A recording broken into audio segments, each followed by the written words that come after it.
Bila dia orang macam cuba nak masuk dalam toilet kan, dia orang nampak macam banyak gila darah mengalir keluar dekat kawasan toilet tu.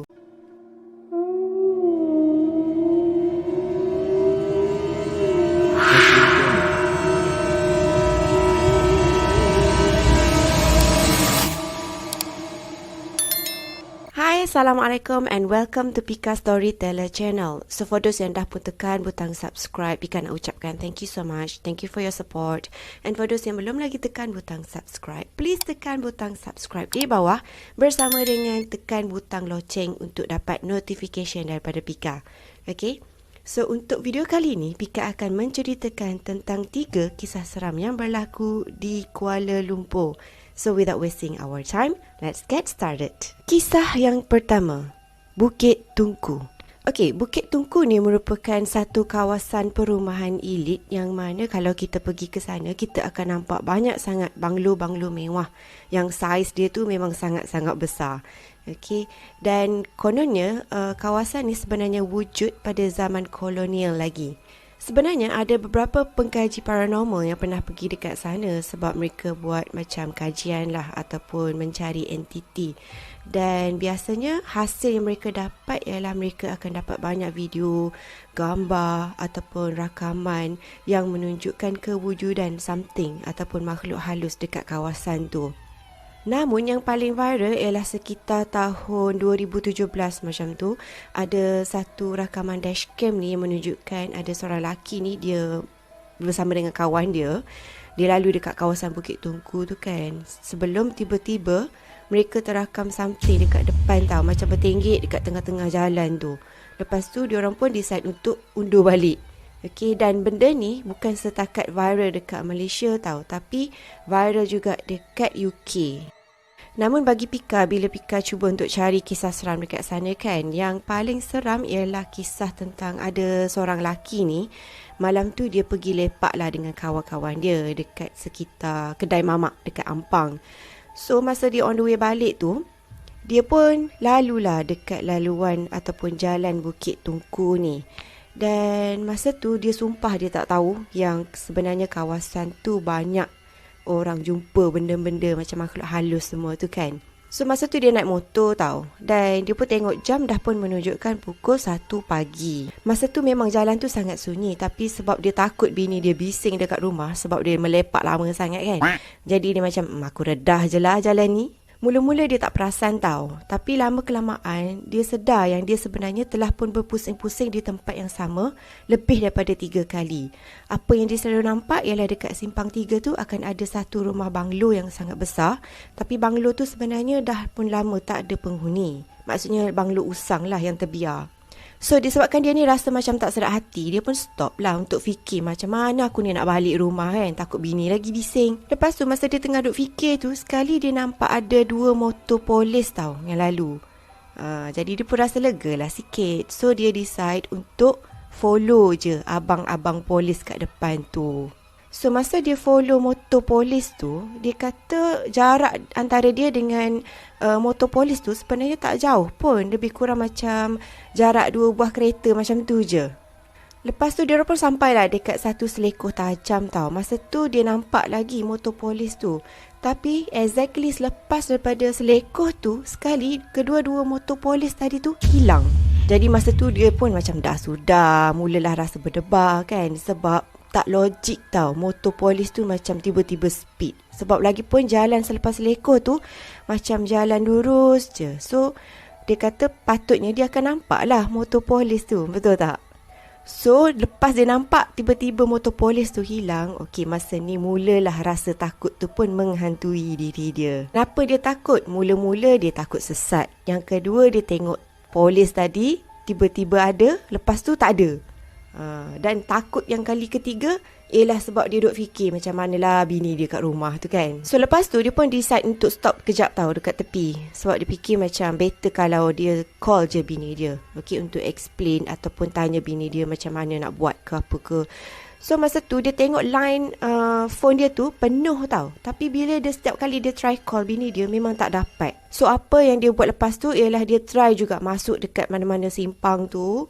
Okey, dan memang banyak kali juga dia temui jalan yang orang kata jalan mati. Lepas tu dia stop and then dia fikir balik. Dia duduk main pusing-pusing tempat tu. Sampailah akhirnya Alhamdulillah dia pun dapatlah jumpa jalan keluar. Jadi disebabkan dia rasa macam masih berdebar lagi kan, dia pun stop lah dekat satu stesen minyak yang dia jumpa ni. Dan lepas tu dia pun basuh muka dan fikir balik logik benda yang terjadi dekat dia tadi semua. Dan masa tu bila dia check handphone dia kan, dia dapat banyak sangat WhatsApp dengan miss call daripada wife dia. Which is something yang orang kata tadi line penuh tapi tak dapat call pun wife dia semua kan. So sekarang baru dah dapat banyak sangat message bini dia tu. So dia pun teruskan perjalanan sampailah balik ke rumah. Dan lepas tu dia pun bagi tahulah dekat bini dia apa yang terjadi dekat Bukit Tungku semua, apa yang dia nampak apa semua kan. Dan lepas tu bini dia pun cakap, oh dulu pun bini dia pernah kena juga dekat kawasan Bukit Tungku tu. Macam abang tak tahu ke Bukit Tungku tu sebenarnya agak keras, seram. So husband dia ni pun cakap lah dia tak tahu apa-apa pun pasal tu dekat Bukit Tungku tu. So lepas tu lega lah kan, sebab at least bini dia tu faham. Tapi bagi husband dia tu rasanya lagi baik dia terserempak dengan hantu daripada bini dia naik hantu. Ke macam mana? Kisah yang kedua, Banglo Hartawan Teh, Jalan Semarak. Untuk kisah kali ni sebenarnya Pika dapat daripada newspaper M-Star tau. Yang mana dekat Jalan Semarak KL ni dia ada satu banglo lama yang katanya merupakan tinggalan seorang hartawan teh yang siap dibina pada tahun 1931. Sebenarnya banglo ni merupakan combination of 3 banglo yang sangat besar. Dan selain tu juga banglo ni pernah jadi office ataupun syarikat pengeluar teh. Namun selepas kilang tu tak lagi beroperasi, rumah tu tadi semua jadi rumah terbiar ataupun rumah usang. Sampailah sekitar tahun 2019 di mana ada beberapa orang ni yang diupah tahu untuk buat renovation dekat rumah tu. Satu kata diorang adalah dalam 4 hingga 5 orang pekerja daripada Indonesia yang ada lelaki dan juga ada perempuan untuk buat kerja-kerja renovation dekat rumah tu. Jadi hari pertama diorang ni mesti pergi ke sana dan lepas tu mereka kena bersihkan kawasan rumah tu dulu tau. Dan pada masa tu ada salah seorang daripada diorang ni yang merupakan perempuan telah pun dirasuk. Dia macam meracau, menjerit. Lepas tu bila dia dah menjerit kuat tadi kan, dan tiba-tiba dia pun macam rebah. Maksudnya dia tak sedarkan diri. So diorang pun macam okey, mungkin tu adalah gangguan yang macam kecil je lah. So diorang pun teruskanlah kerja macam biasa. Dan keesokan harinya ada 2 orang ni, diorang kena kerja macam buka atap zinc ke macam tu kot dekat atas kat bumbung tu kan. Dan sekali ada salah seorang daripada diorang ni jatuh tau. Maksudnya dia jatuh dalam jarak 3 meter macam tu daripada bumbung atas tu ke bawah. Dan masa tu kawan-kawan dia ni pun pergilah dekat dia kan, tanya macam mana dia boleh jatuh. So dia pun cakap tadi ada orang yang tolak dia. Korang bayangkan ada jelmaan yang muncul sebelah dia. Lepas tu benda tu pun tolak dia sampai dia terjatuh daripada jarak 3 meter daripada bumbung tu. So lepas tu diorang pun bawa lah lelaki ni pun masuk hospital. Dan beberapa hari kemudian ada seorang lelaki ni, dia kata dia tengah mandi tau. Dan korang tahu kan rumah macam untuk orang-orang yang buat construction ataupun renovation ni biasanya diorang akan tidur dekat dalam container tu kan. Dia kata masa tu waktu maghrib, sekali dia nampak kelibat perempuan muncul betul-betul depan tandas dia tu tau. So dia pun panggil lah, dia ingatkan member dia. Lepas tu bila perempuan tu toleh, sekali muka perempuan tu korang boleh bayangkan lah memang sangat buruk. Lepas tu perempuan tu macam tersenyum menyeringai gitu. Dan lagi seram, mata benda tu kan tengok tepat dekat mata dia sebelum benda tu pun tiba-tiba terbang. Jadi disebabkan banyak sangat kes gangguan yang berlaku dekat diorang di kawasan rumah banglo tu, diorang pun decide untuk diorang panggil pawang, okay? Untuk datang dan macam tengoklah dekat kawasan rumah tu apa benda yang tak kena semua kan. Dan bila pawang tu datang, pawang tu pun cakap yang sebenarnya tempat tu memang sangat keras sebab rumah tu dah lama ditinggalkan. Jadi banyaklah penghuni-penghuni lain yang kita tak nampak di mata kasar ni. Lepas tu pawang tu pun macam adalah sesi berdialog dengan benda tu, dengan makhluk halus tu kan. Dan benda tu pun cakap yang mereka dah lama menetap dekat situ dan tiba-tiba ada orang datang nak bersihkan kawasan tu. Jadi diorang marah lah. Macam diorang marah, manusia ni datang mengganggu kawasan diorang. Dan selepas daripada tu, pawang ni pun pagarlah kawasan tu dengan menggunakan ayat-ayat suci Al-Quran. Dan Alhamdulillah lepas tu diorang pun dapat buat kerja dengan aman. Kisah yang ketiga, Victoria Institution KL.